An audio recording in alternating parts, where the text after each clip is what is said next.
그리고 그 위에서는 먼 곳에서는 큰 높은 산이 있는데 거기서부터 아주 시원한 물이 내려가지고 이제 라오디게아 쪽으로 이제 내려가고 이렇게 하는데, 라오디게아 쪽 내려가면 이 얼음 녹은 물이 내려가가지고 거기서는 뜨뜻미지근해야 된대. 그래서 라오디게아 교회 성도들에게 너희는 뜨겁든지 차든지 하라. 뜨뜻미지근만 하면 내가 입에다 토하여 내치리라 하는 그 상류 도시에 있는 도시가 바로 이 골로새서라고 하는 도시였는데, 이게 철학이 발달했던 도시라는 거예요.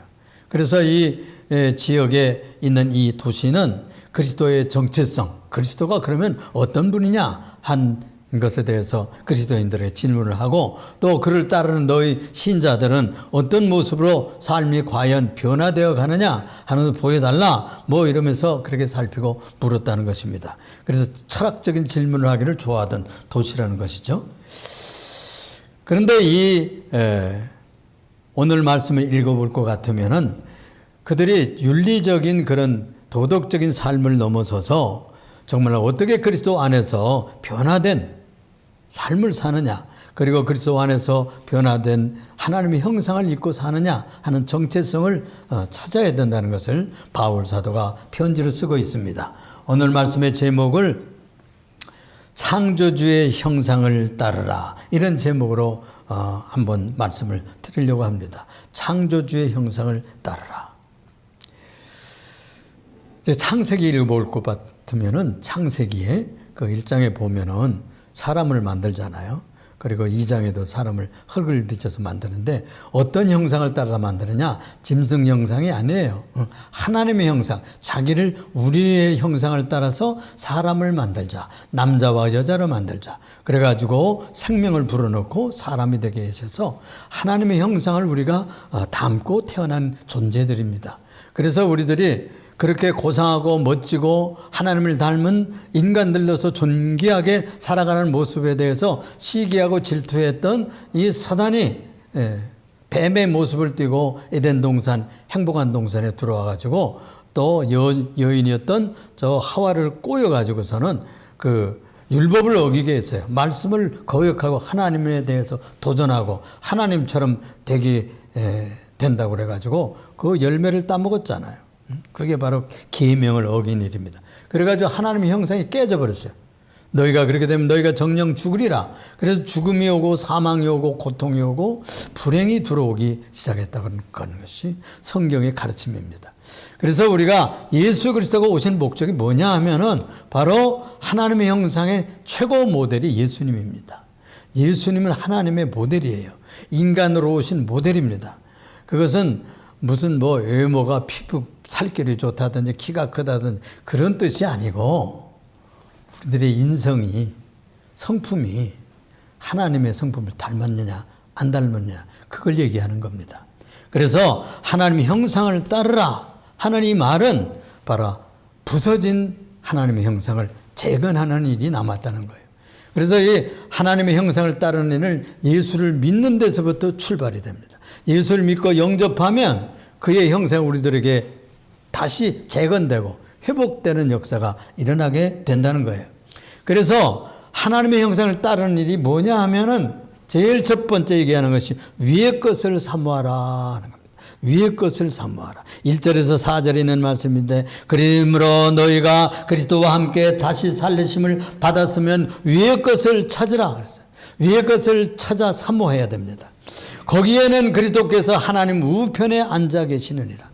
우리의 최고의 모델이고 우리의 최고 구원의 구세주 되시는 예수 그리스도께서 하나님 아버지 우편에 앉아 계셔서 이 땅에 오셨다가 십자가 지시고 죽으시고 부활 승천해 가셔서 이제 다시 오시기 위해서 기다리고 계시는 예수님이 하나님 우편에 앉아 계셔서 우리가 다 예수 믿다가 오기를 기다린다는 거예요. 그래서 우리가 최고 바랄 것은 뭐냐? 위의 것을 찾으라. 위에 누가 계시기 때문에? 그리스도가 계시기 때문에. 우리는 그리스도 안에서 옛날에 예수님이 세례 받았을 때 우리가 세례 받은 것입니다. 예수님이 십자가에 죽으실 때 우리도 죽은 셈이 된 겁니다. 예수 믿는다는 것은 무엇을 말하는 거 하니 예수님과 연합했다는 뜻이에요. 예수님이 죽으실 때 나도 죽고 예수님이 살아 부활하실 때 나도 부활하게 되고 그 안에 벌써 부활한 생명 속에 들어가 있다는 겁니다. 이런 귀한 진리를 바울사도가 얘기하고 있어요. 그래서 우리의 생명이 예수 안에 감춰져 있느니라 라고 말씀하고 있어요. 그래서 우리가 지금 이 지상에 발 딛고 주민등록을 가지고 살지만은 사실은 우리의 시민권은 하늘에 있어가지고 예수님의 생명 안에 우리의 생명이 감추어져 있다고 밝혀주고 있습니다. 이 생명의 구세주 강림하실 때 그래서 그리스도 안에 죽은 자들 다 이 지상에 데리고 온다는 거예요. 데리고 와서 그에 나타날 때 우리들도 나타나게 될 것이다 그랬어요. 살아있을 때 우리가 예수님은 호련히 변하여 예수님처럼 바뀐다고 그랬잖아요. 변화받는 부활체를 입는다고 그랬어요. 이미 죽어서 천국 가 있는 사람들은 그 영혼들이 낙원에 가 있다가 예수님 재림하실 때 다 부활하기 위해서 데려와요. 그럼 지상에 있는 모든 육신과 흙 속에 들어가 있던 모든 시신들이 다시 조합을 해가지고 그리스도의 몸처럼 변화체를 부활체를 입는다는 겁니다. 이것이 바로 부활시대에 일어날 놀라운 사건이시죠. 그래서 이 생명의 구세주가 강림하실 때 우리도 그와 함께 나타날 것이라고 말하고 있는 것입니다.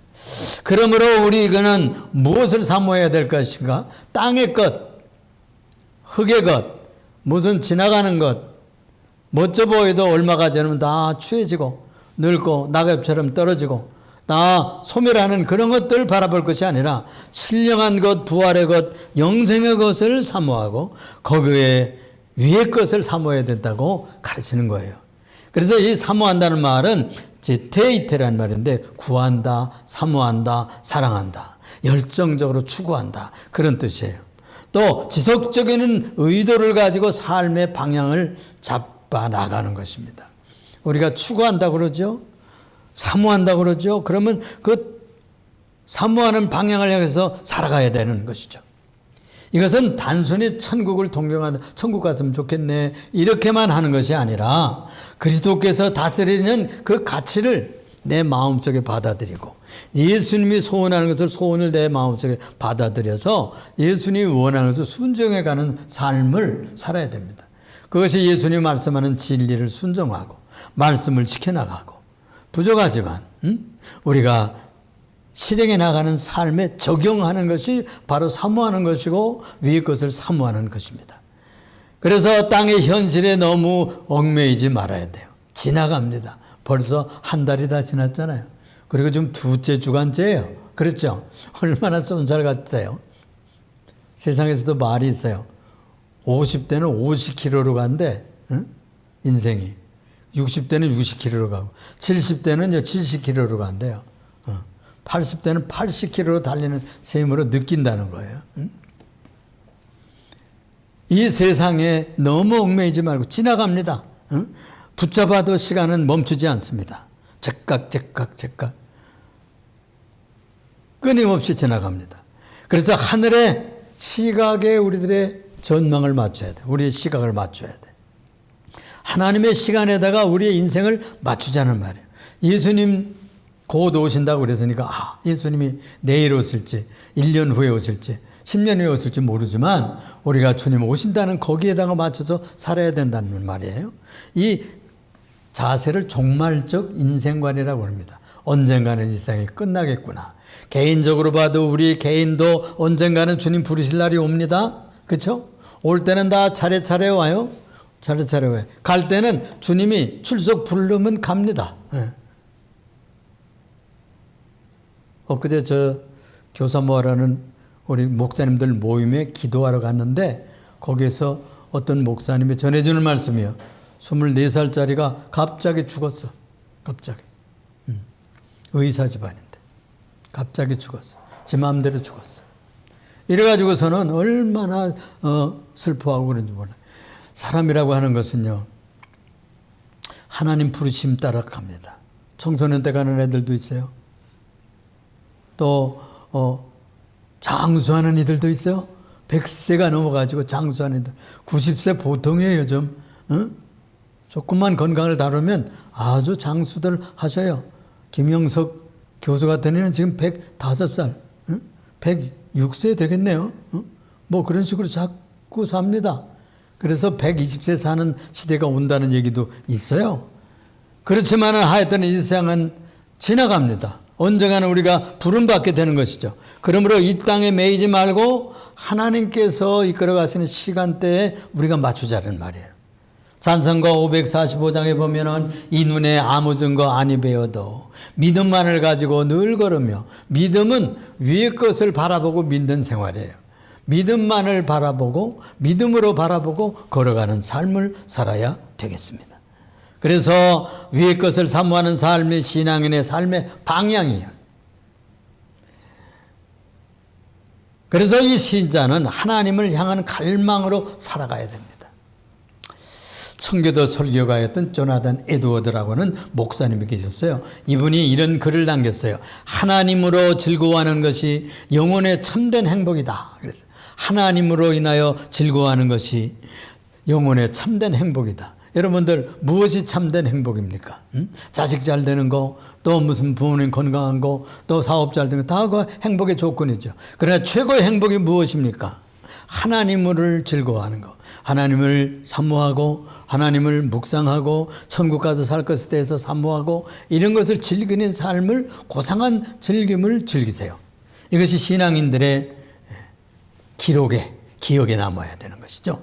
인디언 선교사였던 데이비드 브레이드라고 하는 아주 열정적인 선교사가 있어요. 이분 일기에 이렇게 글이 남아있어. 내 생애에서 가장 간절하게 하나님을 갈망했던 날이라, 이런 기록이 남아있어요.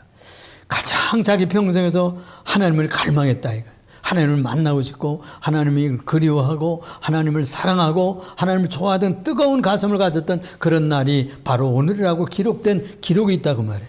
그러니까 이런 분들은 하나님을 사랑하고 뜨겁게 갈망하는 삶을 살다 갔어요.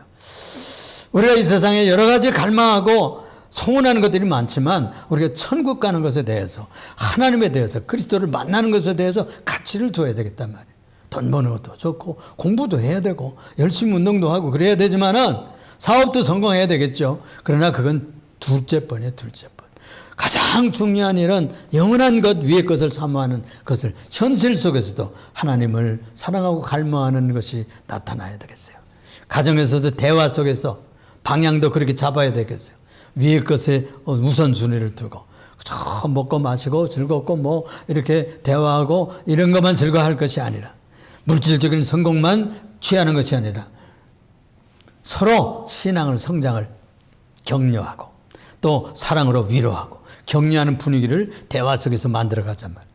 직장에서도 승진이나 뭐 성과 내는 거, 목표 그거 삼기보다는 정직하게 대하는 것, 고객을 성실하게 대하는 것에 대해서, 또 동료를 존중해주고 이렇게 하면은요, 신자들의 태도가 그런 데서 값어치 있게 드러납니다. 예수 믿는 것이, 믿는 사람이 다르구나. 그래서 사람을 이용하려고만 그러지 말고 존중하고 하나님의 형상을 가진 사람으로 대한다는 말이에요. 또 이 소비 문화로 말미암아서 팽배해가는 이 세상에서 많이 가지려는 욕심, 욕망만 가지지 말고 그런 것 대신에 나누고 서로 섬기고 봉사하고 이런 거룩한 가치를 자꾸 쌓아가면 얼마나 상급이 있겠습니까? 두 번째로 생각할 것은, 그러기 위해서는 땅에 있는 지체를 죽이라. 그래서 5절에서 9절까지 볼 것 같으면, 그러므로 땅에 있는 지체를 죽이라. 이런 것들 때문에 다른 것 다 죽이라는 거예요.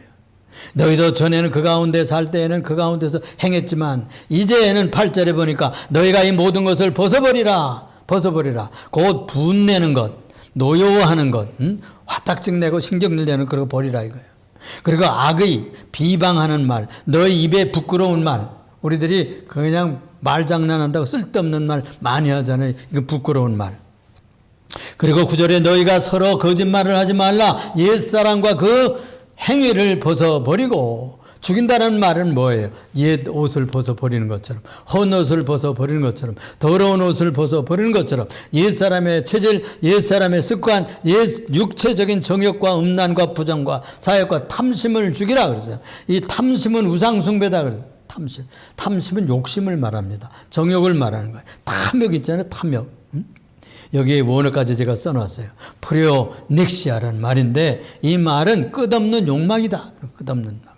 그래서 네크로사테 죽여버리라 그런 말이에요. 완전히 무력화시키다. 역할을 못하게 하라 이거예요. 탐심이 역할을 못하게 아주 그냥 죽여버려.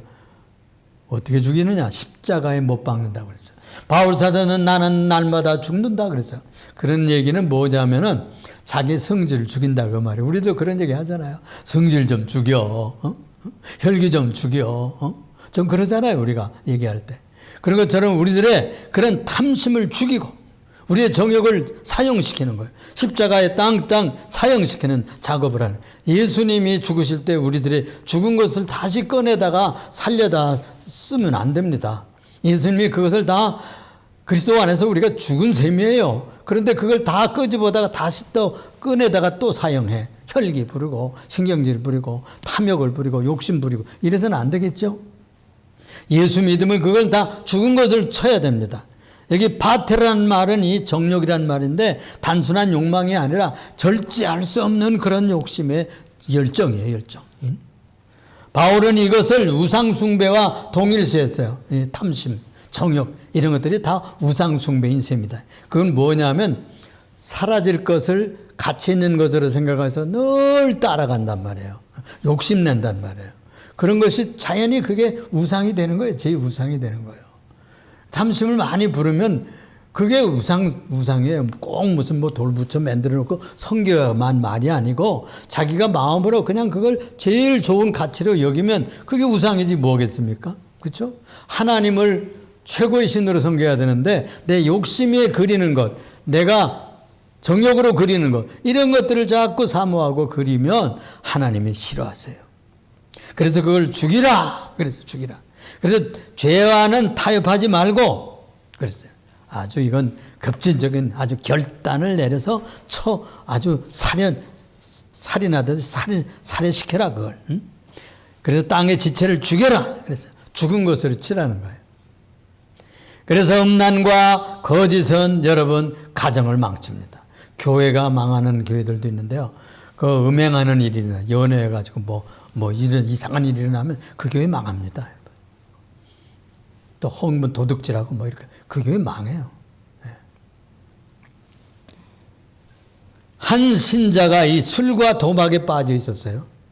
가정을 괴롭히고 아내를 괴롭히고 자녀들을 공부 못하게 괴롭히고 이랬는데 그가 말씀의 충격을 받고 기도하면서 회개로 뒤집어졌대요. 그래가지고 성령의 능력을 힘입어 봐가지고 악습을 끊었어. 술도 끊고 도박도 끊고 끊었어요. 이렇게 끊어야 됩니다. 그 악습을 죽여야 되는 것이죠. 중단해야 돼. 끊어버려야 돼. 그러듯이 우리들의 옛사람 벗어버리고 그리고 육신의 모든 정욕과 욕심과 사욕을 다 십자가에 땅땅 매일 십자가에 사형시켜야 됩니다. 그래서 우리는 단순한 매너나 그냥 뭐 도덕적인 이런 세속적 그런 수준으로만 사는 것이 아니라 그걸 뛰어넘은 근본적으로 거룩한 삶, 근본적으로 예수의 삶, 근본적으로 예수님처럼 진실한, 정직한, 양심적인, 신앙적인 그런 삶을 방향을 바꾸는 것이 바로 그런 것을 죽이는 일입니다.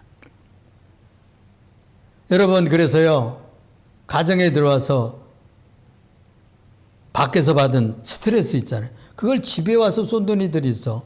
그래서는 안 되는 거예요. 그건 거기서 해결하고 그래야지. 그런 쏟는 악습 또는 또 그냥 뻥을 많이 쳐. 거짓말을 즐기는 이들도 있어요.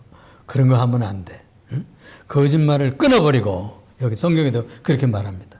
가족 간의 신뢰와 용서를 자꾸 이렇게 부흥시켜 가야 돼.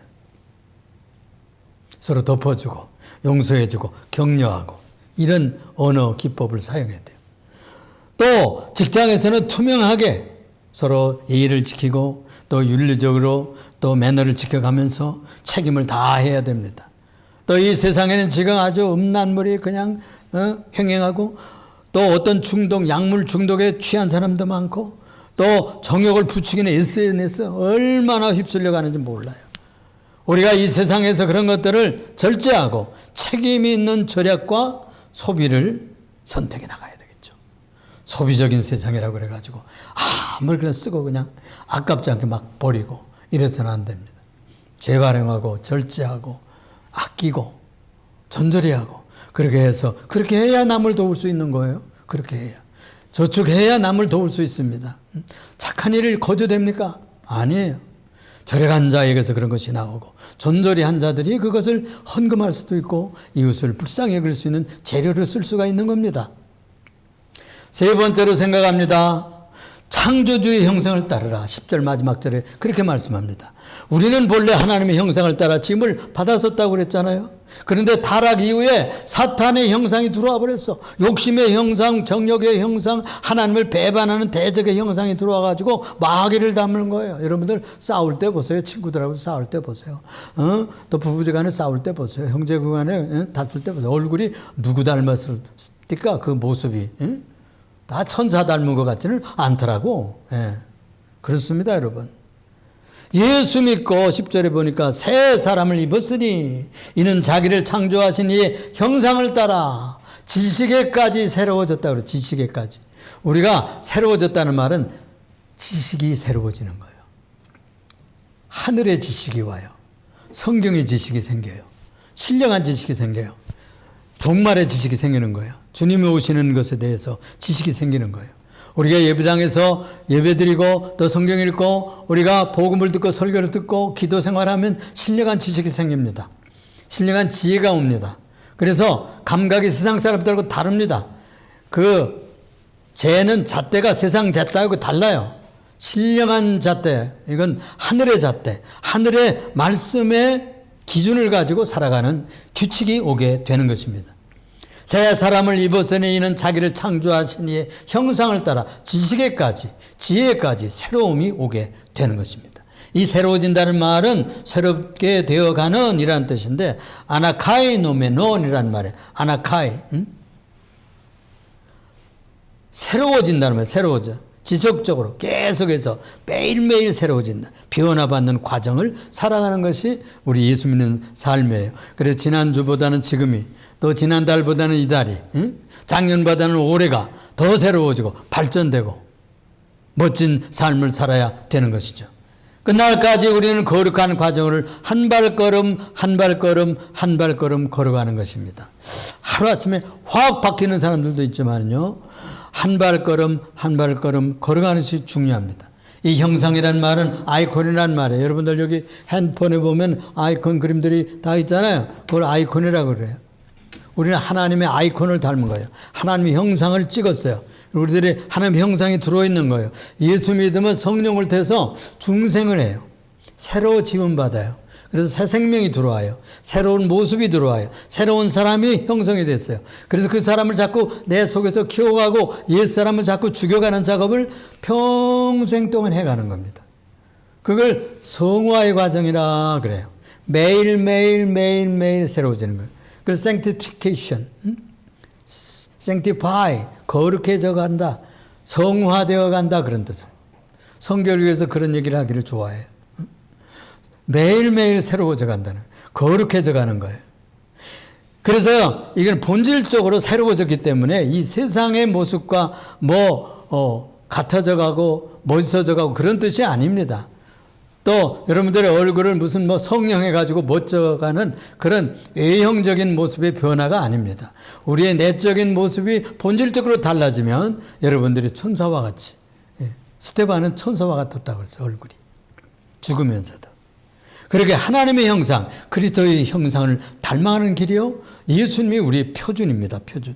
그래서 새 사람은 단번에 시작되지만 지속적으로 새로워져가는 변화를 옷 입듯이 입는 겁니다. 옛사람을 한꺼풀 벗고 또 새 옷을 입고 새 모습을 입고 새롭게 발전되어가는, 이것이 창조자의 형상을 따르는 길이며 삶이에요. 신자는 그래서 날마다 말씀을 읽어야 됩니다. 날마다 기도해야 됩니다. 시간마다 때마다 성령 안에서 새로워져 가듯 세수해야 되고 샤워해야 되고 목욕해야 되듯이 말씀으로 목욕하고 또 기도하면서 눈물로 우리의 양심을 씻고 우리들이 보혈을 뿌려가면서 주님의 거룩한 모습을 닮아가는 이런 일을 계속 해갈 때 주님의 모습을 닮아가는 것입니다.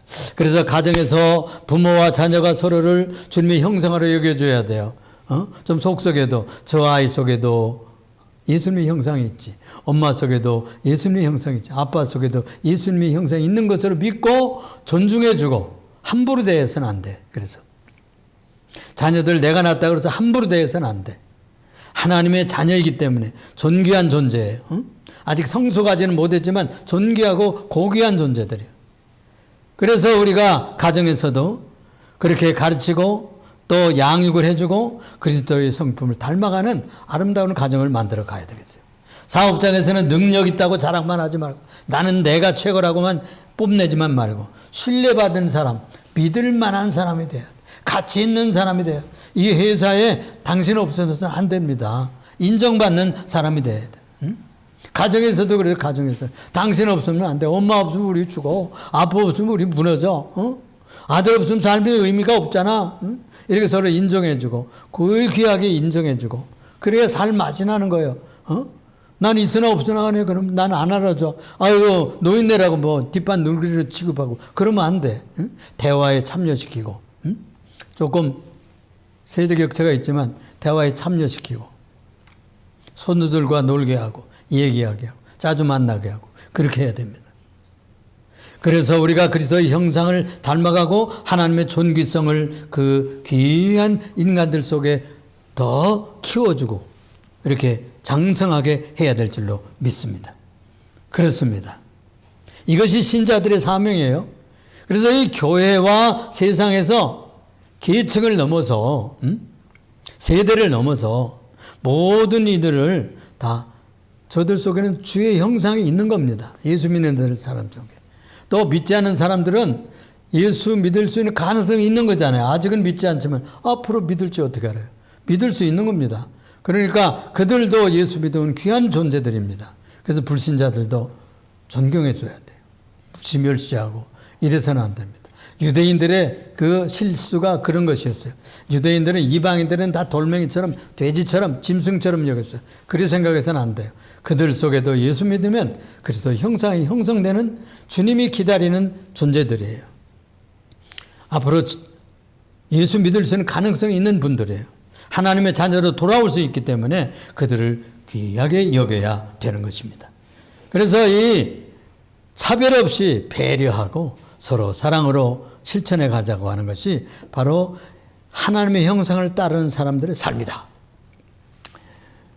얘기가 하나 있는데요. 미국에 가구 회사를 차렸던 허만 밀러라고 하는 분이 있었다 그래요. 그런데 사업이 자꾸 파산 위기로 막 내려가는 거예요. 그런데 이 사장이 이런 기치를 내걸었답니다. 이제 우리는 이제 한 직원을 다 하나님의 형상을 입은 존귀한 존재로 존중하면서 사업을 하겠습니다. 그냥 노예처럼 그냥 일꾼처럼 월급쟁이처럼 그렇게 여기는 게 아니고 다 하나님이 보내주신 귀한 존재로 여기고 서로 존중하면서 일합시다.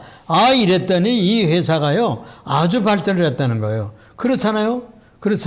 높은 사람들이 아래 있는 사람들을 존귀하게 여기고 귀한 존재로 여겨주면 살 맛이 나죠. 일할 맛이 나지. 그래가지고 이 회사가 아주 큰 부흥을 하고 회복이 됐다는 것입니다. 그렇습니다. 직장도 그렇고 가정도 그렇고 회사도 그렇고 교회는 더 말할 것이 없는 것이죠. 하나님의 형상을 따르는 삶은 그래서 이 개인뿐만이 아니라 공동체 속에서도 세상을 바꾸는 변화의 역사가 일으키는 동력이 되는 겁니다. 이 말씀은 실제 삶 속에서 하나님 형상을 가지고 일하고 또 지니고 있다고 믿고 일해주는 그런 인권과 그런 권위를 존중해주는 삶이죠. 오늘 우리의 가정과 직장 또 교회와 세상 속에서 이 말씀이 살아 움직이기를 소망합니다. 신자의 삶의 방향성은 위의 것을 바라봐요. 위의 것을. 땅의 것이 필요하죠. 그건 임시예요. 임시. 그때 필요하면 지나가는 거예요. 또 필요하면 지나가는 거예요. 그러나 영원한 미래를 바라보고 사모하는 가치관을 세워야 될 것입니다. 올 한 해는 게으름과 죄악의 악습들이 있다면 그걸 끊어내고 새로운 습성, 좋은 습관을 길러내야 되겠어요. 이 올 한 해는 날마다 한 걸음씩 그리스도의 형상을 이루어가는 그런 삶을 살아가는 한 해가 되기를 예수님의 이름으로 부탁합니다. 기도하겠습니다. 사랑이 많으시고 은혜가 풍성하시며